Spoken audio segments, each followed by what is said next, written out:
school or being related or work or family, whatever you want. And then we have Quran vibes every Tuesday from 1:30 to 2:30.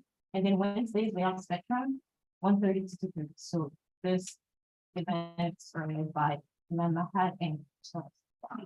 And then just a brief introduction about Imam Mahad and Sada Sophia. They got their bachelor's in Islamic studies from the University of Malaysia. And wait, I got that right. Okay. Yeah. And then they got their master's in pastoral counseling. I got that right too. Yes. Okay. And then now they teach Islamic studies and they have a Islamic studies in Arabic and they have an institute called Taqwa. So if anybody wants to study Islamic studies or learn Quranic Arabic, you can literally go to taqwainstitute.com and sign up for classes. And there's financially, you cannot afford it. But if you have a lot of money and you want to donate this week, you donate. So that's basically my introduction. And now Sada Sophia is going to talk about gender interaction. All right. Fatima, do you want to make someone the co-host? As I'm going to keep forgetting to admit people. I do. I'm gonna. Okay. All right. You can make me a vote. I will make you a co-host. That makes most sense.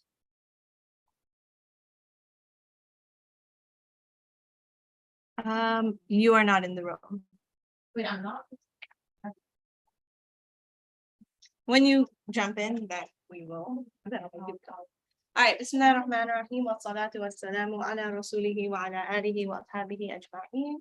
Assalamu alaikum wa rahmatullahi wa barakatuh. Anybody been to the gender interaction talk we've given in 2019 or 2021 or 2022? Okay, so a couple of you guys. Okay, that'll be a repeat, but it's always good. فَإِنَّ الذِّكْرَ تَنْفَعُ. The reminder benefits. But for the rest of you guys, the majority of you guys who have not been here, well, typically what we like to do is we like to debate out a topic. If you were here earlier in the Spectrum session in the library at 1:30, then you saw the beginnings of our debate. And we're gonna finish off that debate, inshallah. And then we're gonna talk about gender interaction at the time of the Prophet in the time of the Sahaba in the prophetic era. And then we're going to talk about some practical tips of what that looks like in 2023. All right. So we're going to start it off with a debate. Oops. What are the different levels of friends? Pretend you didn't read it all over. All right. So the first thing we're talking about, gender interaction. You interact with people of the opposite gender for loads and loads of different reasons. And then you create a relationship sometimes, right? So what I want to ask you guys are, what are the different types of relationships you might create with someone? So what are the different levels of friends that you may have? So we were talking about this a little bit in the spectrum. Everyone said, well, it matters how you define friends when we're talking about guys and girls, right? So what are some of the different levels you could? Acquaintance, okay, acquaintance.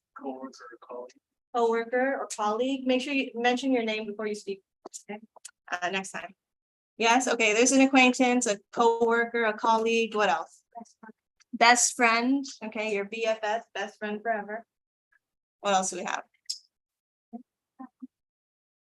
Classmate. Someone said classmate. Okay, so there's some sort of a relationship there that's friendly of your classmate.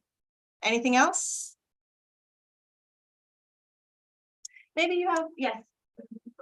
Family friend. Okay, very good. So somebody that your family and their family are connected through either distance relationship or your family lived in the same street back home. And so now you're friends back and friends here in the US. Yeah.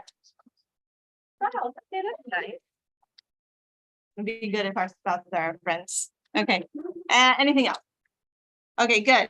So acquaintance, work or school friend. Nobody said friend in general. And then best friend. And I guess that's the confusion is what is that just general word friend? You befriend someone on Instagram. You follow them. Are they your friends? What is that definition of that kind of the blurry lines of that relationship that you have in the middle there. So in order to help ourselves, we're going to spectrum this conversation. All right. Can we spectrum this conversation with like 60 people in the room? Yes, we will. Okay. So the questions I'm going to give you are 4. You're going to discuss it in a small group setting, and then we're going to discuss it as a big group. Number 1, men and women think the same when it comes to interactions with the opposite sex. So when males see a female, they think the same as how when a female sees a male. Okay, number 1. These are questions for you to ponder and discuss whether you agree or disagree. Number 2, guys and girls can be friendly or kind to one another. Number 3, guys and girls can be friends.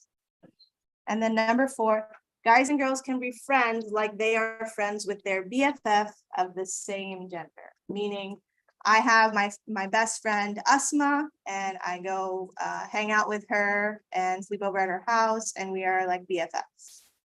So guys and girls can be friends in that same way. So here's all 4 questions. Get into groups of 4. You guys can get into groups of 4. First, introduce yourself, maybe a little bit of an introduction to your name, maybe your major. And then let's start discussing these 4 questions. You guys have about 10 minutes, okay? 10 minutes to discuss. Try to find a group of people that at least 2 of them you do not know. Not your friends in the group.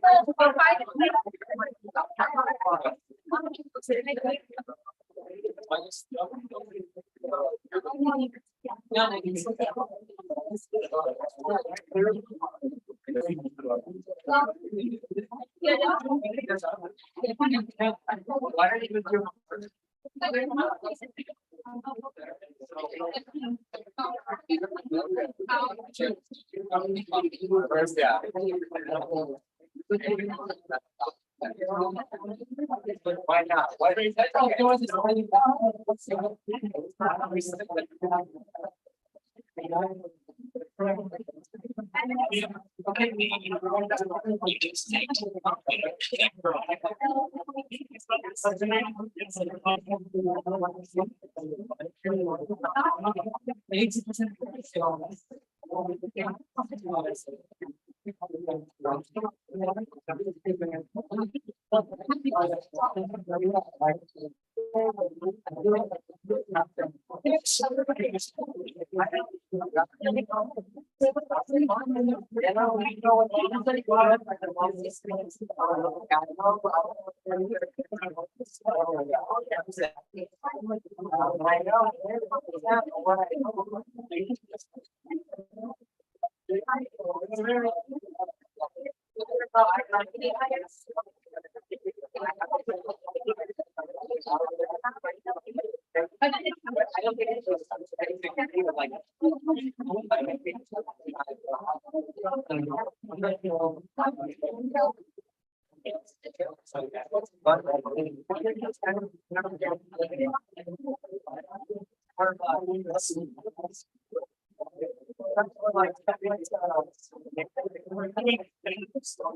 Especially like it's where it's like, oh,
Acquaintance or friend of some of the folks in your circle. Now we're gonna start from the conversation physically, which means, okay, gonna be a lot of movement, but that's okay, we're just gonna make it. So the ladies are gonna go against this wall, and the gents are gonna go against this wall. And you're gonna move according to whether you agree or disagree with the prompt. Okay, so if you strongly agree with the prompt, you'll move more towards this side. This is the strongly agree side, on this side of the light. This is the generally agreed side, the set of light. This is the generally disagree side, the set of light, and that is the strongly disagree side. Okay, so we'll start. Everybody stand up, and everybody stand up. Physical activity. Okay, number one is think the same when it comes to interaction with the opposite sex. Strong, all the way to strong. When it comes to interaction with the opposite. Oh, yeah.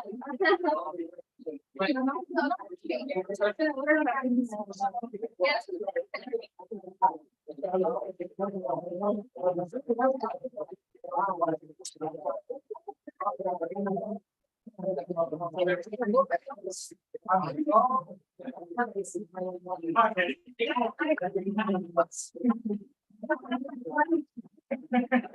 Okay, and I stand here for recording, so listen. Okay. Let's get raise of a hand, one on the guy side, one on the girl side. Why did you all disagree or strongly disagree? And then we'll get an opinion from our middle folks. Okay, anybody want to raise their hand and share their thoughts? You guys have strong opinions, strong disagree side. So what's your strong opinion? Anyone on the side? Ladies? The spectrum doesn't work if we don't get a different spectrum of ideas. There we go. In the back, your name? Okay, go for it. If all the guys and the girls are agreeing that men and women don't think the same, isn't that opposing one to the all?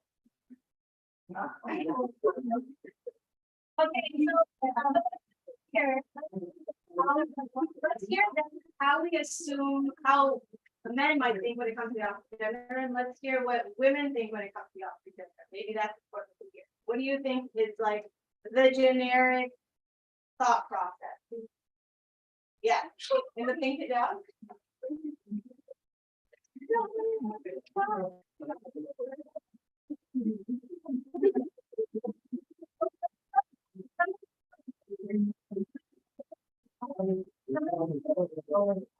In spectrum, and they had to read the stuff.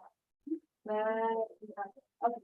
Yes, okay, go for it. You're gonna- So, friendship among like straight ones with like, I think yeah, sisters, it was like when you're being friendly with a guy, how often you actually like them, it's like cool, and but then when they ask the guy, they're like, what, when it goes being friendly, how, how often do you think they like you? It's like, yeah.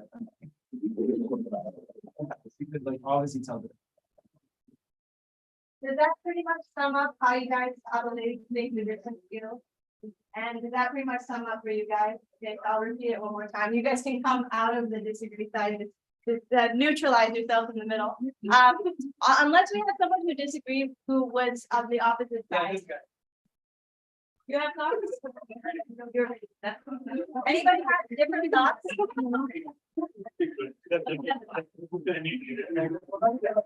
All right, men and women think the same when it comes to interacting with the opposite gender. I'm just gonna share it for those on the recording. Hama gave a good example from Czechoslovakia, which was, when a woman is being friendly, speaking friendly to a male, and she is asked whether she is speaking friendly because she likes that person, 2 out of 10 times she says yes. So 8 out of 10 times no. And when a male is being spoken to friendly by a woman, and he is asked, do you think she is speaking friendly because she likes you? 8 out of 10 times he assumed yes. Okay, so there's a difference when it comes to how men and women think about the opposite gender. Okay, number 2, guys and girls can be friendly or kind to one another. Here's our agree side, and here's our disagree side.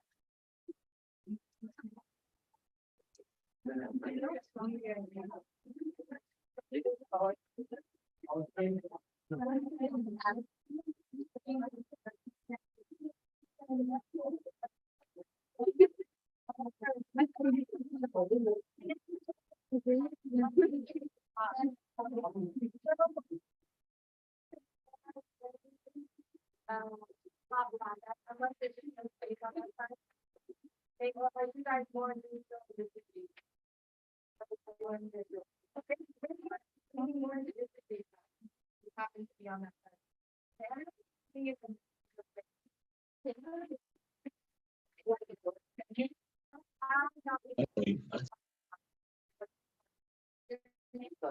My name, I think that it's 2 different words, friendly and kind. Like kind is more like, it's just a general gesture you should do for like everyone. Friendly, that's like what I do with the guys. You know what I mean? Friendly is different with guys. So you're more on the disagree, kind of like leaning towards like, I disagree with one of you. okay? Do I have any ladies for leaning towards disagree? Yeah. What is that? Go for it. I don't think that,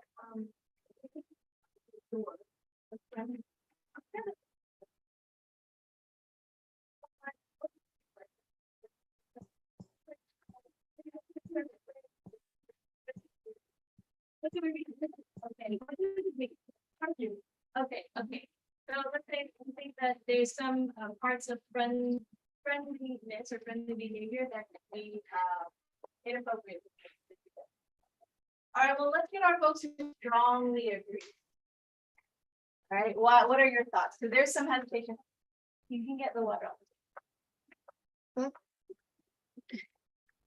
right, my folks who are strongly agree. I can see some thoughts in your head. Okay, Yes, well, your name? I'm Sam. Alex. Okay, so 3 things. First of all, technically, they can, because as people, we can do anything we want, doesn't mean it'll lead to anything good. Second off, as for the friendly thing, like, would you rather me be like act friendly and nice if the physician steps down to me, or instead say, "Assalamualaikum, Brother Muhammad." Walaikum salam. What do you want? Kind, if I have to ask a woman for charity, or if a woman asks me for charity, that's a kindness that I will provide. I can provide kindness and friendliness to anyone and everyone. Okay, But so there, but I agree with the take of that sister. Yeah, what's your name again? Sahan. That there are some friendly behaviors that guys and girls should not give to it. There should be some level of boundaries, exactly. Boundaries. so if you're paralleling coolness and that the opposite of coolness, meaning that kind of kind and friendliness, it's okay to be kind and friendly in that nature. Yeah. The opposite of cool, like I would not be harsh, but I could be the opposite. Okay, any other thoughts, anything that hasn't been said yet that you're like, no, this needs to be said? Okay, then let's go to the next question. Guys and girls can be friends. Almost all of you agree that they can be friendly. Can they be friends?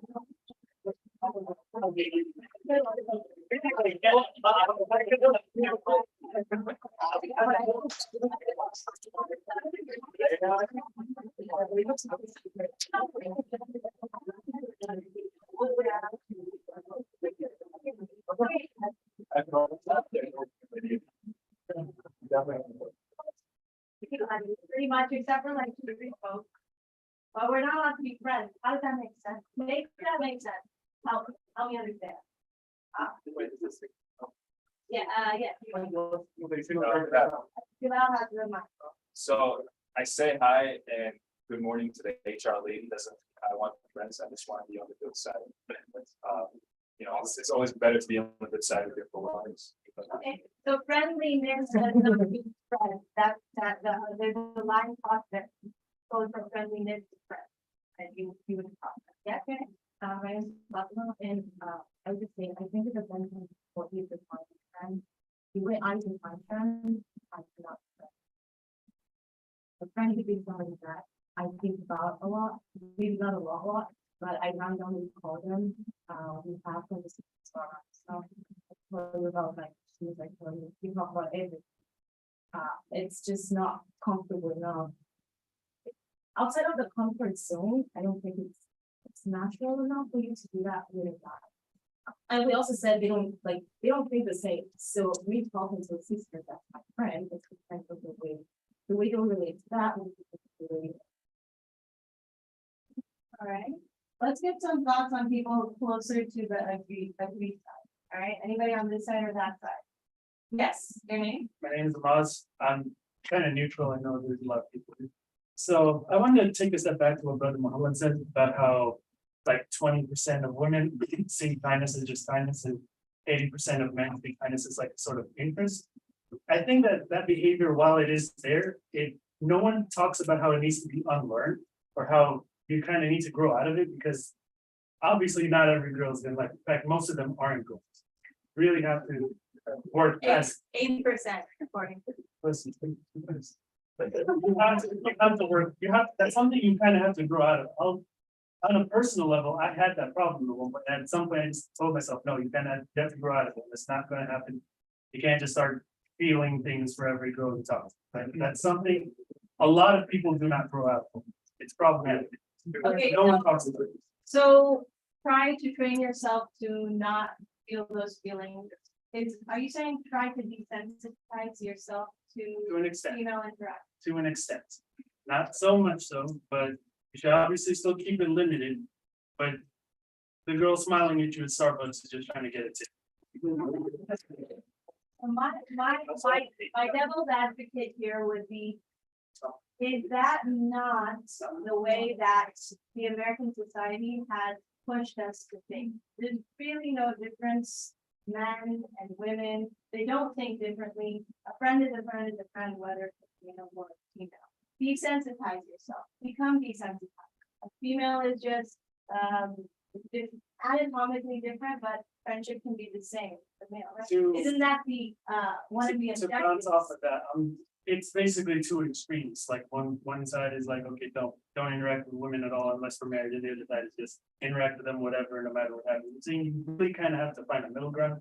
But both ends, but Muslims in particular tend toward the don't interact unless we're married. And that end is problematic, but you can't go too far to the other end. You kind of have to find a balancing act, which is closer to the limited aspect.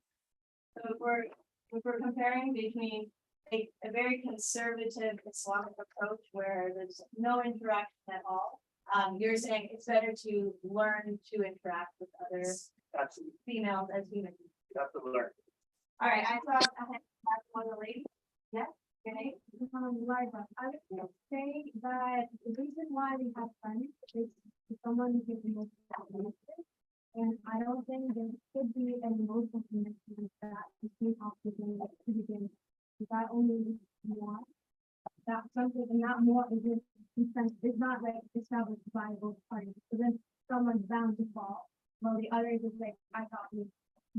So you can have professional relationships, whether it's like, well, if you're working with organizations, or whether it's work, or like tasks and stuff, but it shouldn't be out of the setting of those relationships, whether they're like technical, college, one-on-one, because then what's the purpose of that?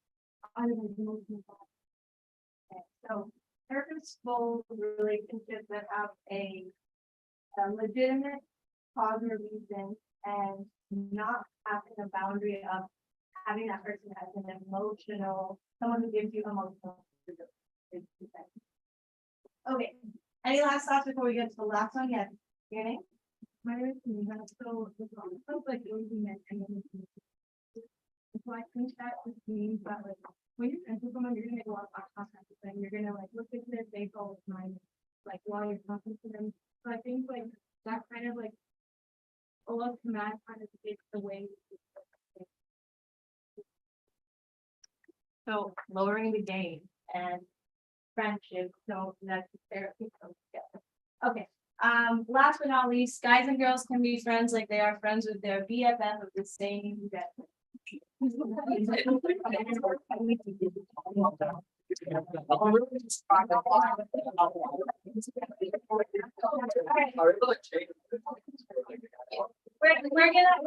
in now. We're done. We're done now. We're gonna debrief. So you guys can sit down. I didn't really need to go over that one because you guys already had the same answer. Move up as much as you can because people are coming in. Try to move up as much as you can because people are coming in.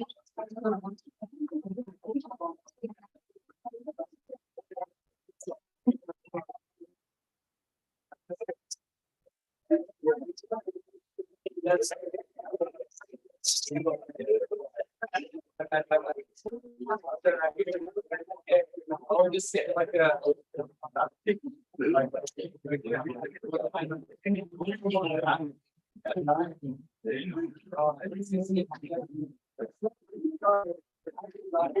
Okay. All right, so let's begin. Men and women think the same when it comes to interaction with the opposite gender. Pretty much, we didn't have a big wide variety of opinions on any of these topics. There was pretty much a general consensus mostly across the board.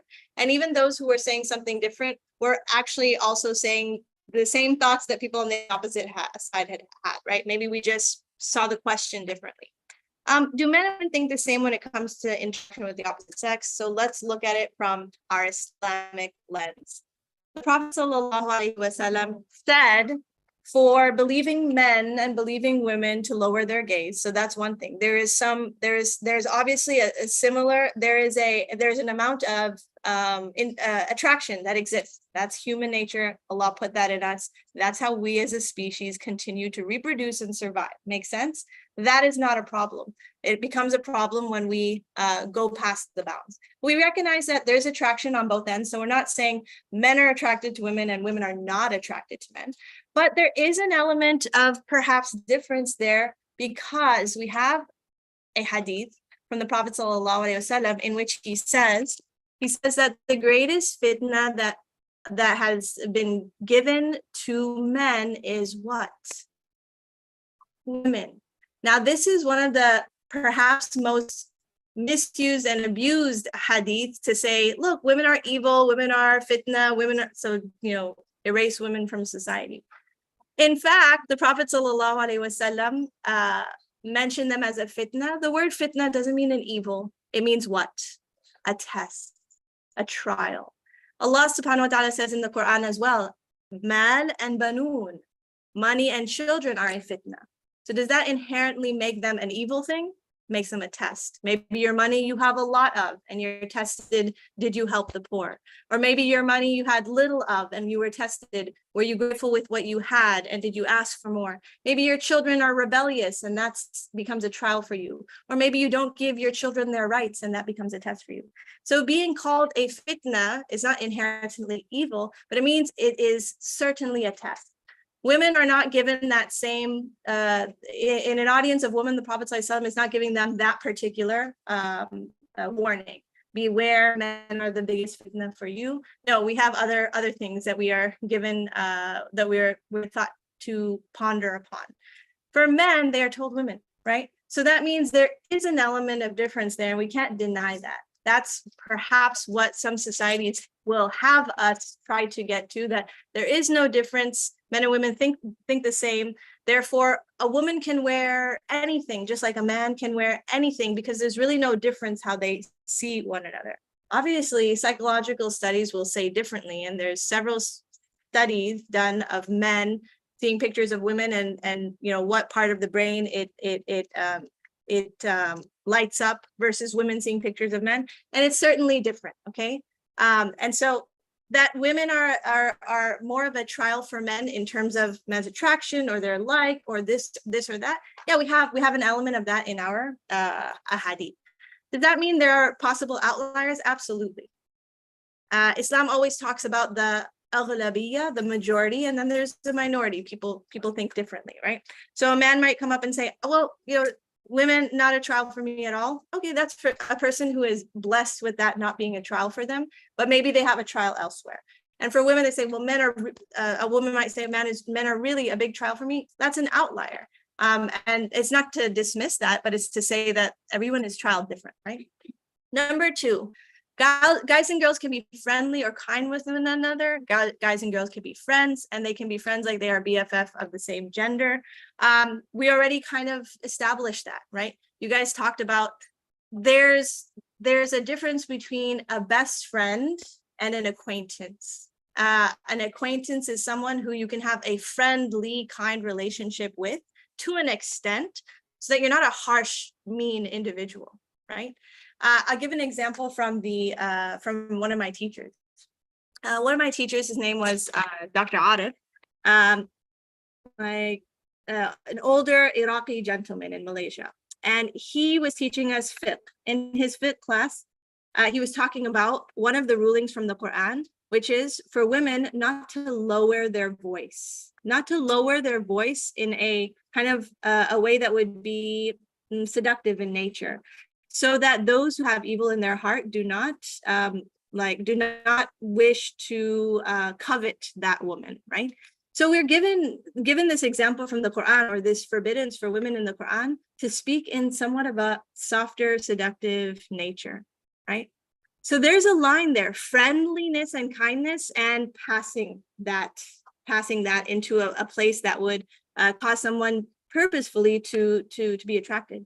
And so the example that my teacher gave is that he once called his colleague, another teacher, and he was on the phone, it was ringing, and the colleague's wife picks up. So male teacher called, and now the colleague, a woman, is on the phone, and he says "Salaam alaikum," and she realizes it's a male, or she knows it's a male. She picked it up and she goes, "Wa alaikum assalam." Exactly like Muhammad, you had given us the example.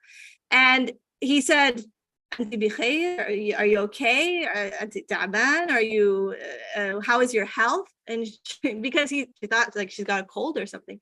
And she said, no, this is how women should speak to men. And this is a PhD in fiqh, one of our scholars here in the university. And he teaches her a kind lesson of that, that is gross misinterpretation of the ayah. We don't have examples of that from our seerah, where women were speaking harshly, purposefully to disattract men. He said it is so, this ayah is to tell us there's a had, there's a boundary we do not pass in being purposefully seductive and a certain way in the way we speak. This can go for women as it can go for men, right? It can go for either side, being wary of the way you speak to one another. So we can see that there is an element of friendliness that is allowed, and we'll talk about some examples, but it doesn't pass a boundary, like in the way you speak to one another, in the way you interact, like even physically, right? Some distance, in the way that we act in front of one another, like with my BFF at my house, I will be, I might be more active with my hands and my legs, and I might be like, pouncing around or something like that, having some fun. I don't know. However crazy people get when you're in the confines of your home and you're having fun with someone who it's permissible to, walk around or move your hands in a certain way. You wouldn't have those same interactions and those same movements and actions when it comes to someone of the opposite gender, right? Guys and girls can be friends like they are friends with their BFF of the same gender. We already talked about that. Before we move on to what we have from the seerah, I just wanted to share with you guys this one experiment that was done at the university, Utah State University. Someone actually quoted it in the Spectrum. Who has seen this video before? It's like way beyond your guys' time. I don't know if I can find 11 years ago. Okay, so let's take a look. I really hope the audio works. Utah State University Library for some interviewing to ask people if they believe that men and women can be just friends. Can we hit the lights? So let's go with it. You believe that men and women can be just friends? Yeah. Yeah, thank you. Yeah.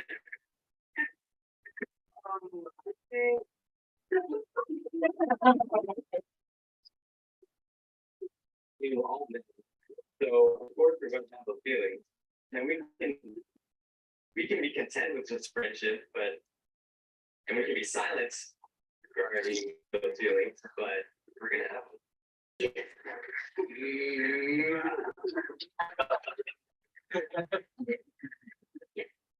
yeah.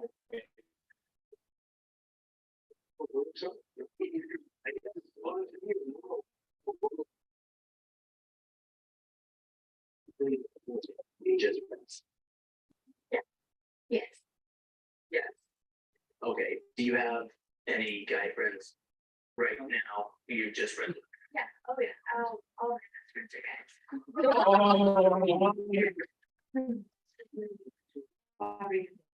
I'll give you a number. 2 years.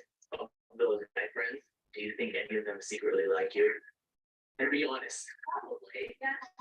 Do you think that guy is interested in you? Yeah.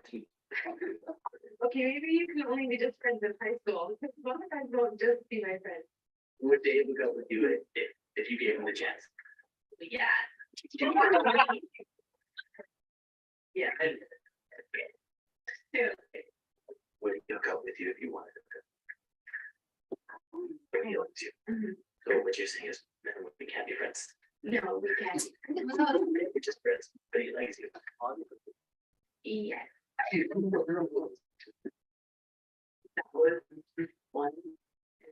If she wanted to look at what you got controlling.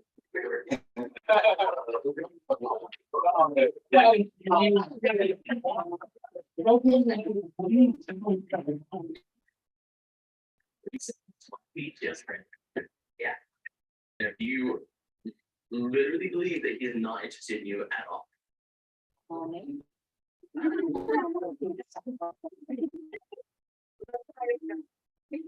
we can see after interviewing everyone in the library, it is impossible for men and women to be just friends.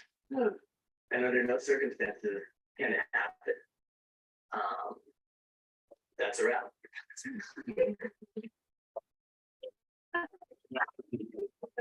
That's a wrap. Okay,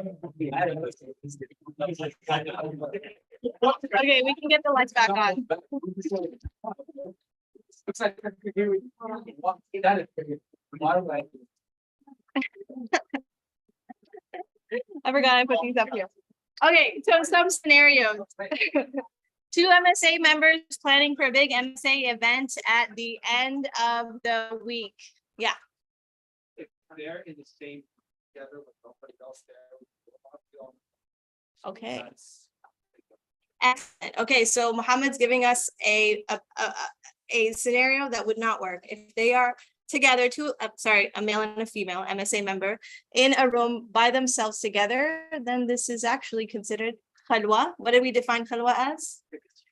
Being a strange man and a strange woman alone in a room, no windows, no open doors, no ability for others to enter, right? This would not be permissible. This would be considered haram, on the steps towards zina. As Allah subhanahu wa ta'ala said, "La taqrabu zina." I know that sounds pretty heavy, right? And maybe there's some instances, let's take like a boss and employee instance where you feel like, hey, I don't have a choice here. You do have a choice to say, can we leave the door open, right? Can we open this window blind when we're in the room together? And in fact, when you give your opinion on that, people are usually very respectful of that. And if they're not, go talk to HR. Yes, Muhammad. So like, I mean, it's like only door open, only window open. Essentially, the ruling for khilwa is you are in seclusion with enough time and enough seclusion for zina to take place. So say you're in an open alley, you're in an open alleyway, but it's just a man and a woman in an open alleyway behind a dumpster. Technically, this is public, right? I mean, someone could walk into that alleyway. But if it was secluded enough that nobody was there and that it was enough time to commit zina, that is what is considered technically khilwa, right? Okay, any other thoughts? Two MSA members planning for a big MSA event at the end of the week. They're not, maybe they're in the MSA, they're in the group rooms here with all those big old windows. What's thoughts? With the big windows here, those group rooms in the SC. All right. No. Technically not khilwa, but we probably have some other measures we need to take. We'll talk about them, okay? All right. No, I guess we only had one scenario. Ahmad said this perfectly, and you guys mentioned it in other spectrums that we've talked about. Islam came as a middle path. There are always the very conservative sides. There are always the extremely liberal sides, and Islam came as a middle path. Ummatan wasata. وَجَعَلْنَاكُمْ ummatan wasata. Allah subhanahu wa ta'ala says in Surah Baqarah, and we made you a middle nation. If you have an overly conservative society where it is said that men and women do not see one another, nor can they see one another, then most likely, if you follow that narrative, men are out in the workspace doing what they need to do, buying food for their family, taking place in the marketplace, and women are confined to the home and they're not permitted to move elsewhere because you're in a very segregated society where women cannot be seen. What does that end up doing? Women are not educated, or they don't go to the masjid, don't get a spiritual connection. And also what you will find is in those kinds of societies, men desire women even more. So the moment a woman comes out of her house because they don't see women, that is a woman who is ogled at and she is looked at in a certain way because it's not a natural kind of they've not learned how to have a more natural halal Sharia compliant interaction with one another. And so Islam comes somewhere in the middle. And let's look at the example of the Sahaba at the time of the Prophet ﷺ. That's going to help us understand this. I'll just give you one example from my time here at UHMSA. 2011, I graduated. So 2007, I started here a long time ago. We had a different type of MSA. I was on the shura, so I didn't think anything of it. But every single interaction we did have like this, like our iftars, like our any kind of interaction we had a big set of barriers that we would bring out and put in between the men and the women. Okay. Which we were being overprotective, and there's benefit in that. If you're fearing for fitna, then you're being overprotective. I'll just tell you one scenario that came about that in my mind, it boggles my mind today, but at that time it seemed completely normal. And the scenario was asked, if there is a sister who is in trouble, let's say, for example, okay, I'll give you their example, but I'll give a more real example. They said, if there's a sister walking down the staircase in the library and she trips and falls, and you are right next to her, do you help her from falling? Or is she gonna trip and fall? Or do you move out of the way, let her fall, and you're like, can't interact, must move on, and hope that someone else takes care of that. This was the exact discussion being had in our MS in 2007, and we were torn. Right, there were some who were like, no, this isn't a necessity, we gotta help, and others were like, no, that's just gonna lead to fitna. That's going to be the origin story of their marriage, etc. Okay, so that's what we were thinking in 2007. Guess what? In that kind of environment in the MSA, there were plenty of people who never came to the MSA because they felt like this is not natural, this is not normal. If this is how Islam says that we must be, I'm going to be a hypocrite because I'm going to go to my class and listen to my female teacher. And I'm going to go into my class and I'm going to be in group setting. I'm going to have to talk to a female. So if this really is what Islam is, then I really can't participate and I'm going to see myself out. And we had smaller numbers back then. Interestingly enough, the next set of Shura members to come were like, we got to combat that negative image and we're just going to have parties and socials and we're not going to segregate. And it went to another extreme. And now all of the people who were like, there should be some semblance of boundaries were like, well, I'm out of the MSA. Going from one extreme to another. One extreme always breeds another extreme, right? So essentially Islam comes to give us a scenario that's somewhere there in the middle.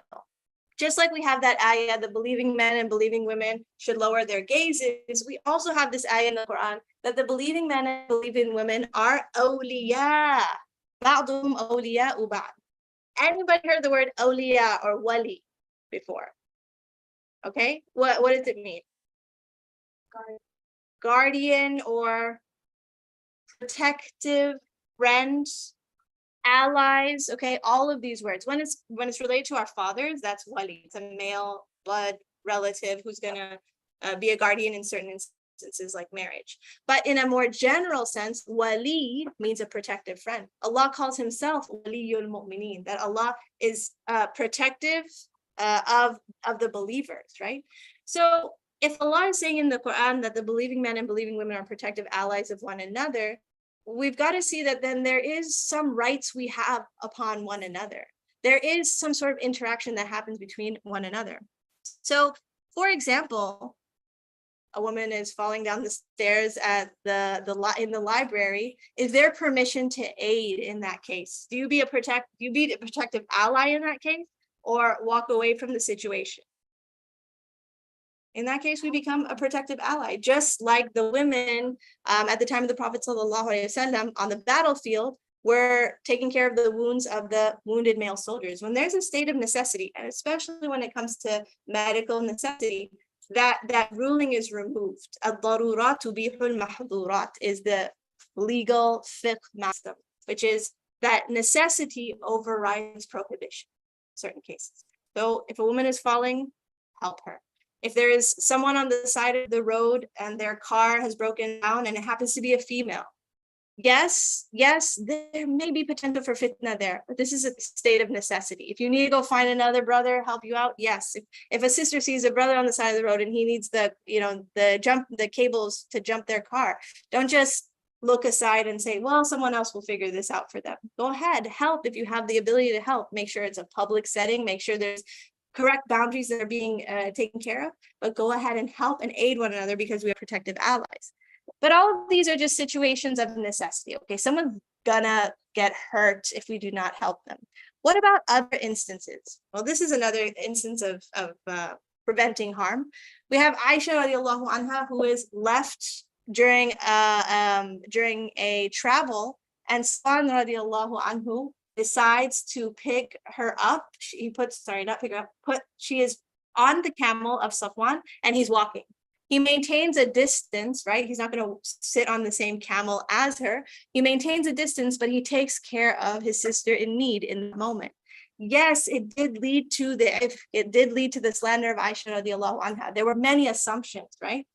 And eventually Allah subhanahu wa ta'ala freed us of those assumptions and told us this is the reality. There was no foul play over there.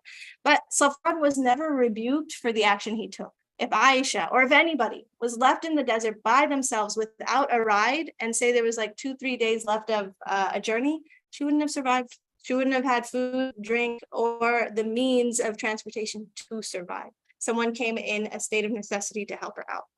We have instances where the Sahaba radiallahu anhum also asked questions to one another, right? And so sometimes a female Sahabi would ask a male Sahabi a question. What did the Prophet ﷺ say about this matter, right? Trying to productive matter for something purposeful, get an answer. So we had an example of Asma bint Abi Bakr, who when the Prophet ﷺ was doing a speech, we talked about this in the spectrum earlier this morning. The Prophet ﷺ was saying something Asma couldn't hear, and so she said to the man in front of her, it's actually narrated in the hadith, she said, hey, like maybe that's, you know, the way that we talk to people today and we try to get their attention with hey. She had hey, and she says, what did the Prophet ﷺ say? I could not hear. And this is a strange man, not her mahram, but is this a purposeful situation where she is able to gain some benefit and not going outside of the bounds? We don't see that she taps him on the shoulder, right? We don't see that she's getting into his space, but we see that for a purposeful reason, she's able to have that interaction. We had men and women in the marketplace, buying and selling. We had a woman who made food and served the people after Jumu'ah Salah. And so there were all of the congregants come for Jumu'ah Salah, and there was a woman who always used to make beet soup. And everyone loved the soup so much, and she would serve this to all of the men and the women from amongst the Sahaba. So, you know, as you're listening to this, we start to hear, okay, there was more of a natural relationship. There was the beet soup woman. Everyone knew her. They would go to her home, and outside she's serving the beet soup, right? There's even a male Sahabi who says, I used to love Fridays the most. And you'd expect the rest of the hadith is like the khutbahs were less. He says, I used to look forward to Fridays so much because of that beet soup. So they had some sorts of interaction that were natural within the bounds of the Sharia.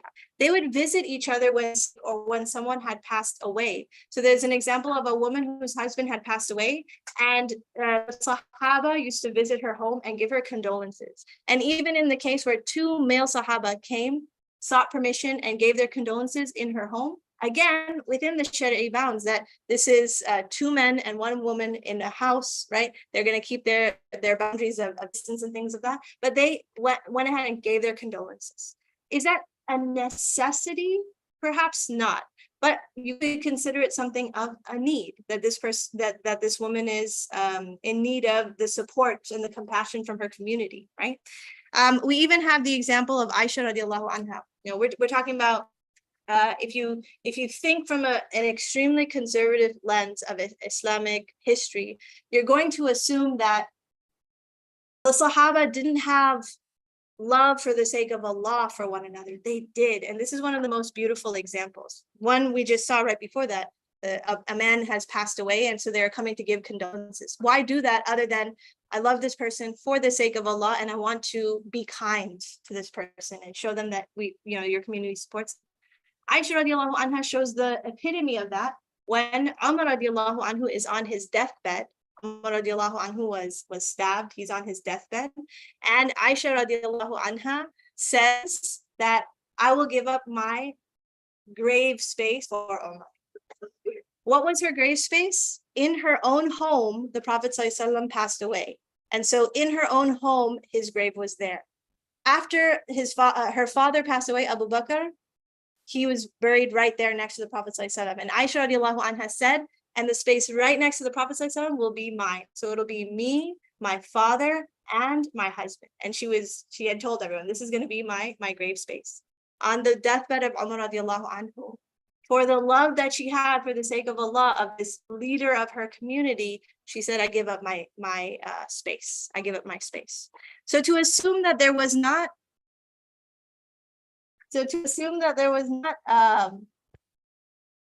a kind nature and friendly nature that they had of one another is to assume, to not know the true narrative of what these interactions truly were like. In the masjid of the Prophet ﷺ, for example, there was respect given to women, even though there was no physical barrier. So for example, the men were told to stay in their seat, go ahead and stay seated, let the women go first. There was only one entrance and exit in the beginning time of the Prophet ﷺ's masjid. So let the women go ahead first.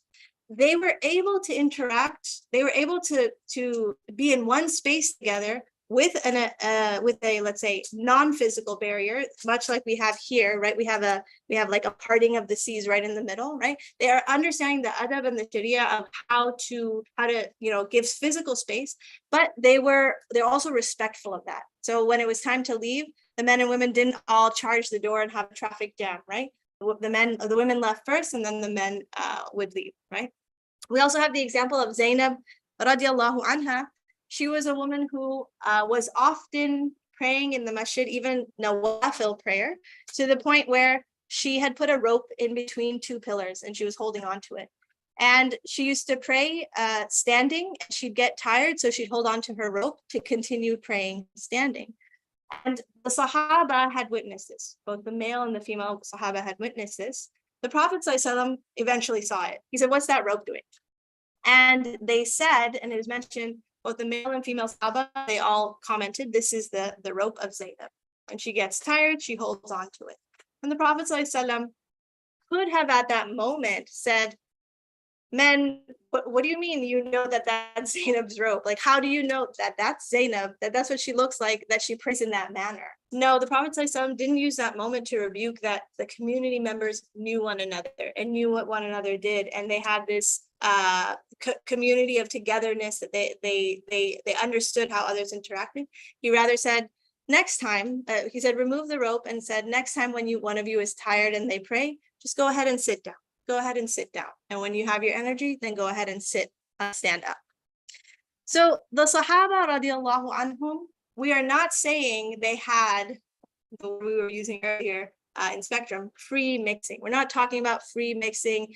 Everyone is speaking and talking to one another, no physical distancing, no decorum or way of interacting, no. But we are saying that there were so many instances. It's mentioned that there are over 300 ahadith in Bukhari and Muslim that show interaction between males and females. And we ought to take a look at those to understand how to interact. That it's not just one or two, it's not just this marketplace one and that this woman served men after Jumu'ah. No, there were at least 300 plus interactions between men and women that showed us the appropriate ways of interacting. Okay. When boundaries are not set, so that's when boundaries are set and we work within the boundaries that the Prophet ﷺ has set for us. When boundaries are not set, what happens? There are people among the Sahaba that committed zina, adultery.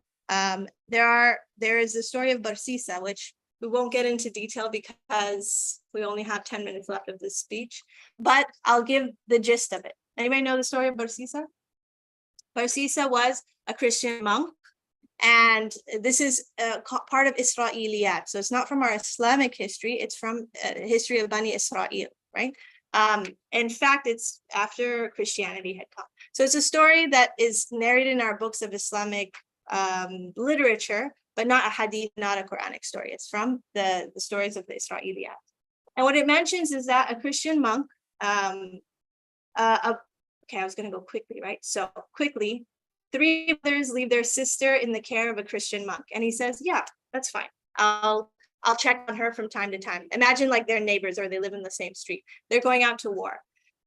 So initially the monk just goes and leaves food at her door, okay? And then a little whisper of shaitan, you don't even know like if she even gets that food or that someone else goes and steals the food. So just knock on the door before you leave. So then he goes and sends food, but he knocks on the door and he quickly leaves. Then Shaitan comes again and says, well, the poor woman doesn't talk to a single person, like just at least ask how she's doing. Maybe she's ill. So he goes and he puts the food, knocks the door, waits for her to come out. And he says, how are you doing? I'm fine. Fast forward. 1000 milin tabda'u bi khutwatin. 1,000 steps starts with 1,000 miles starts with one step. Step by step, Shaitan gets them to eventually commit zina. He comes into the house more, etc., etc., etc. They commit zina. They have a child of zina. The brothers are set to come back soon, and he gets worried. So he kills the child, kills the woman, and buries them. And eventually, at the end of his life, when he's about to get executed for all of this, Shaitan comes to him one last time and says, bow down to me, and then I'll get you out of this mess. And so he bows down to Shaitan, and he is executed on shirk. Yes, that was 1 to 60 or 1 to 100 in just a couple of minutes. It's a very long story. But the point is, when we do not keep up the boundaries that have been set by our Rasul sallallahu alaihi wasallam, by the boundaries of Islam, then things can get out of hand. Allah says, وَلَا تَقْرَبُوا الزِّنَا, do not even come close to zina. So when we convince ourselves that, zina, not at all, like I wouldn't even get to that point. This is just us meeting. And yeah, it's kind of private, but it's not really private. Or these are just Snapchats back and forth in a physical space together. What could this lead to? Well, ask that to each and every person who has got to a point where they have regretted what they have done. That they all say, I never expected it to get to this point, right? I never expected it to get to that point. So we stop ourselves in the beginning, okay? So we are supposed to look after one another. We do have some interactions that are helpful that we see from the time of the Sahaba, but we also know that we have to keep our boundaries. There is friendliness and kindness, and then there are friends and BFFs, and we have to know where that boundary is set. And so here are 10 steps of gender interaction guidelines, taken from all of, a lot of what we talked about from the Sirah, taken from our Quran. Number 1, I gave 3 for the folks in Spectrum, and I'm going to give you 10 today. The number 1 is when interaction is happening between you and the opposite gender, it is, number 1, public. What does public mean?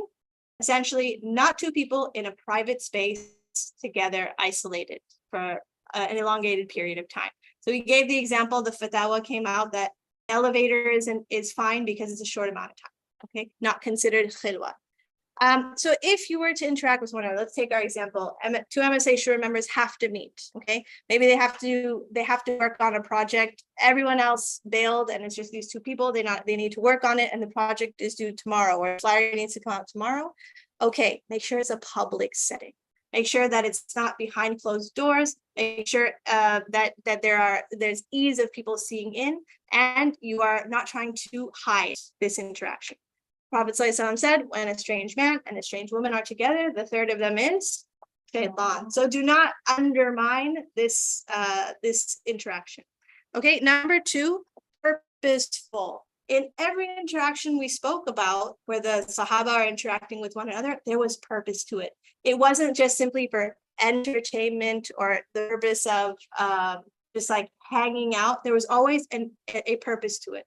Woman is serving these men food. Another woman is asking for what the Prophet ﷺ said. Men are bargaining in the marketplace with a woman who is selling her dates, right? So there are purposeful interactions in each and every one of these.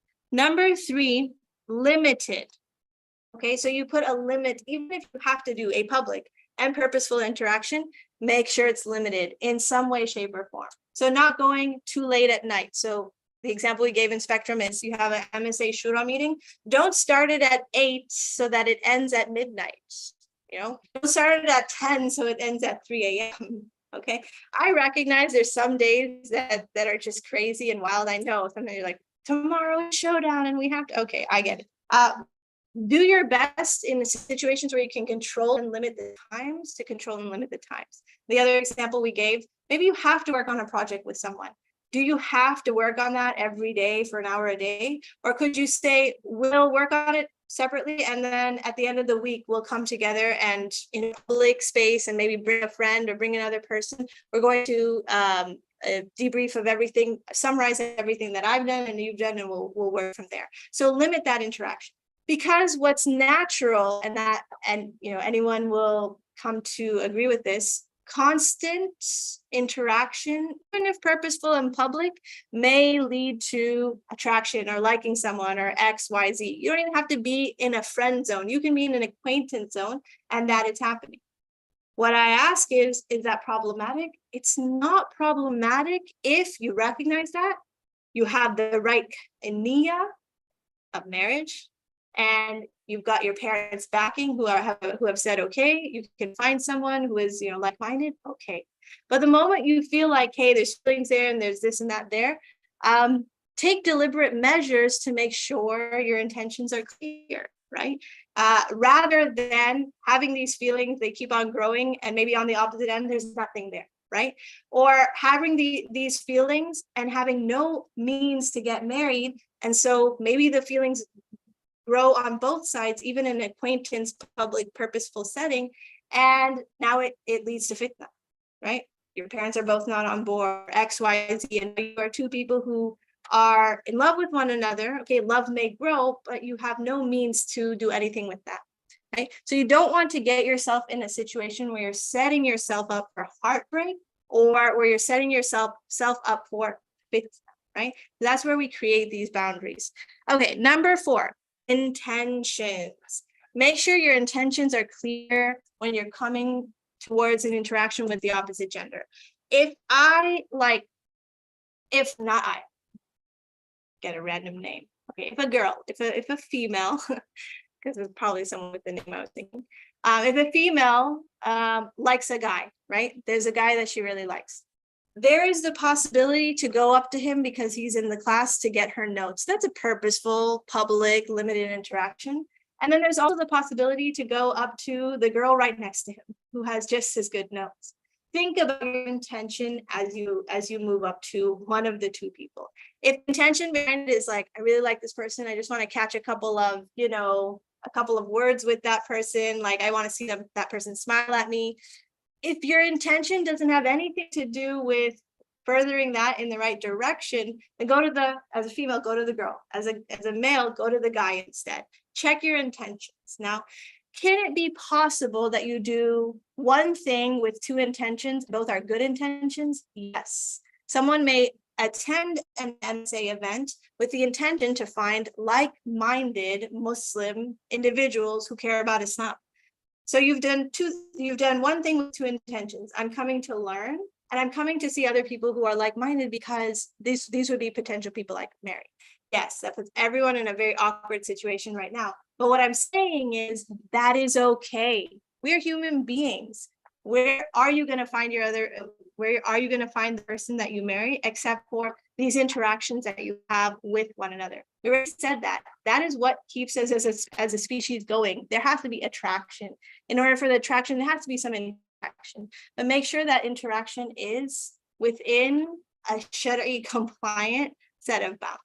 Right? A Shari'i compliant set of boundaries. So yes, you may come to the MSA or to the masjid or to XYZ for the intention of one good thing and another. So long as it's not one good thing and another bad intention, right? If I have the intention of, I'm just gonna stare at like the men on the other side and like appreciate what they look like, and it's just gonna be like eye candy for another intention, that's problematic. You came to pray, learn, and not lower your gaze, right? But if it has another intention, then you move on with that intention.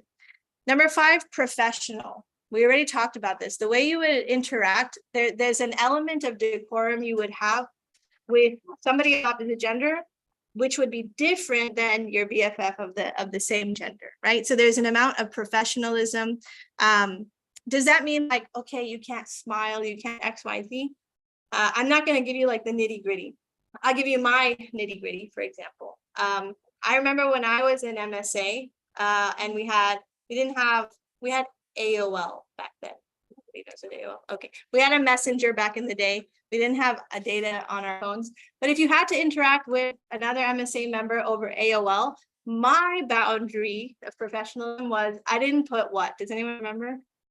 I didn't put emojis. I did not put emojis in my text. Was I being harsh? Like Muhammad had mentioned, "Walaikum assalam." Well, you can't really read into my text, but you can read into my emoji. So that was my boundary for myself. I wasn't going to put a happy face or a laughing face or a sad face or obviously not a heart. Everyone hearts messages these days. Okay, I feel a little awkward about that, but that's fine. That maybe it means something different.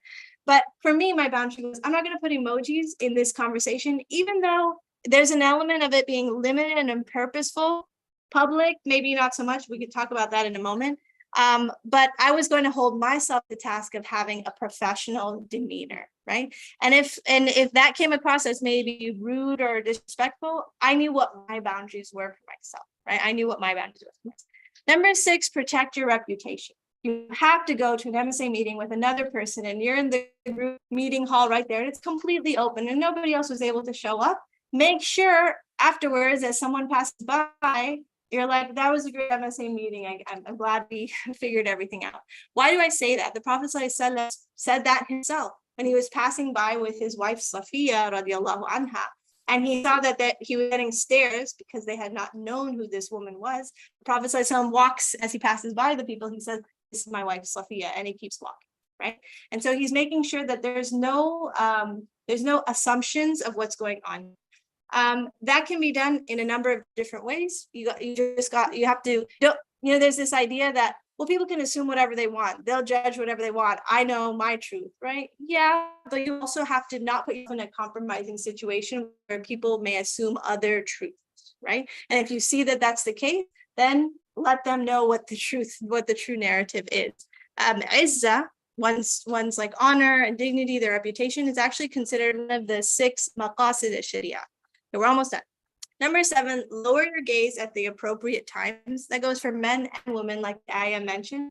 We have the story of the Prophet ﷺ and his cousin Fadl, right? That the Prophet ﷺ is talking to a woman. She's asking a question. And she's very beautiful. We know because the narrator says this very beautiful woman was talking to the Prophet ﷺ. And his cousin Fadl is just enamored by her beauty. That essentially he's just like staring, like a wide-eyed. He's just staring at this woman. The Prophet ﷺ recognizes that and he takes Fadl's face and he pushes it to the side. And Fadl, without thinking, just naturally, his face turns back to the woman. This happens 2 more times until Fadl realizes and he lowers his gaze. Okay. Does this mean when we interact with anybody of the opposite gender that you're supposed to lower your gaze? Well, there's a difference of opinion amongst the scholars, like Imam an-Nawawi is, if there is some sort of lust or desire or there's like an attraction, and it's best to lower your gaze. And if it's like a professional conversation and that does not exist, then it's not like you're staring into their eyes, like trying to see the depths of their souls, but that there is an element of being able to look. So the idea of lowering your gaze, according to some scholars, would be in a case of lust, desire, attraction, etc. Right? Number 8, no physical touch. I think that goes without saying. And maybe it doesn't go without saying, even fist bumps are physical touch. Even a tap on the shoulder with material in between your hand and another is still physical touch. I remember when I was growing up, there's no such thing as like guys and girls hugging one another who are Muslim friends of the opposite gender. But then as time went on, it became a norm, like, oh, this is not a lustful touch. This is not a desirous touch. This is just a hello. Instead of hello, it's just a touch. Even that, Islamically, it is not allowed. Why? We've got to put a boundary somewhere, right? We've got to put a boundary somewhere. This touch may lead in one's mind to something that it doesn't lead to in another person's mind, right? And Allah knows best. And anybody who's been in that situation recognizes that touch may be powerful. And then number 9, respecting personal space and comfort levels. I thought I had 10, but there's only 9. Okay, so we've done that. You guys do an excellent job of it. There's even times where we're so cramped in a room, like right now, and we are all cognizant of the fact that we have to respect other people's personal space. That also has to, that can also be in that meeting with those 2 MSA members. You could sit man here and female here, but that's not really respecting space, right? better if the other person's on the other side. There's space in between, right? And so that while that might not be personal touch, it's still being cognizant of people's space, right? And that is pretty much it for gender interaction guidelines, to be continued. So if you like someone, well, that's a different story, but we'll talk about that another day. Can any of these gender interactions, even with all of the Sharia compliant interactions, lead to you liking someone and want to marry someone? Absolutely, and that's great, and that's how things could, and not should work, but that's how things could work. If that's the case, that's when you take the necessary steps next, instead of just doing nothing, being like, well, I have feelings, but I'll do nothing, or we both have feelings, but we'll do nothing, or they have feelings, but I'll still do nothing, even though I don't have any feelings. Almost all of those lead to some sort of negative circumstance, negative consequence, either heartbreak on one side or the other, heartbreak on both sides, or fitna, right? Unless you take the correct actions and the correct steps, then it can lead to, inshallah, a good, prosperous marriage with all families and everybody on board, and continuous compatibility sessions, trying to get to know one another. These rules of gender interaction, many of them still apply when you're getting to know someone, but some are lessened, right? So of course, there's still no physical touch, there's still an element of publicness, but it may be that the conversation is not purposeful, like we're trying to get a project done, but you're getting to know them in terms of what kind of a person they're like, and what are the things that make them feel down, and what are the things that inspire them, etc. So there's an element of not looseness, not the right word, an element of leeway when it comes to getting to know a person for the correct niyyah, right? Almost all of those don't have a leeway, right? But that purpose is still important. I don't even say limited is very important, because I'm on the end of the premarital training end, and I will tell you there are folks who are also engaged and they feel like, no, we're getting into fitna, right? And that's an entire conversation to be had. With that, inshallah, we'll conclude. أقول قولي هذا واستغفر الله لي ولكم. I will stay here, inshallah, for 10 minutes for questions. I'm just going to put this up here for you guys to, if you need to take a picture. Like I said, if you haven't met me before, I'm one of the chaplains here at UHMSA. My name is Sophia. My husband's name is Mahad. Tuesdays, Mahad comes from 11:30 to 1:30, private, personal counseling sessions. Okay, you guys are welcome to get a private personal counseling session with Imam Mahad on Tuesdays, and with myself on Wednesdays at the Religion Building. That's just one-on-one, me and you, or you can bring a friend, or you can bring a spouse. We've had married people come in, engaged folks come in.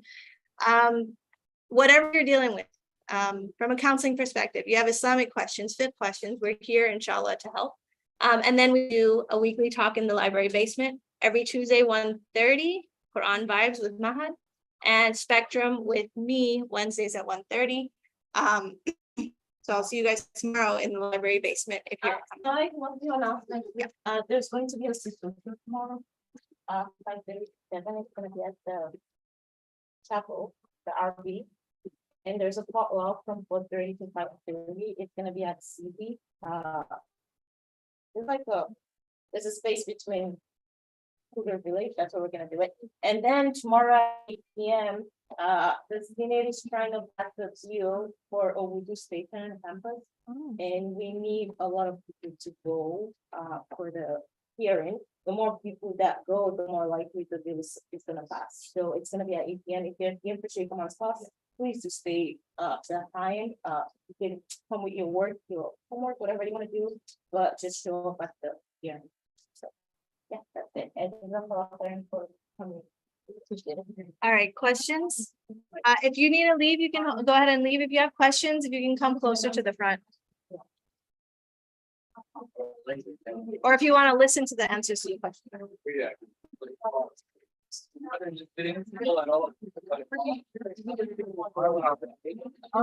You mentioned some of the what happened next?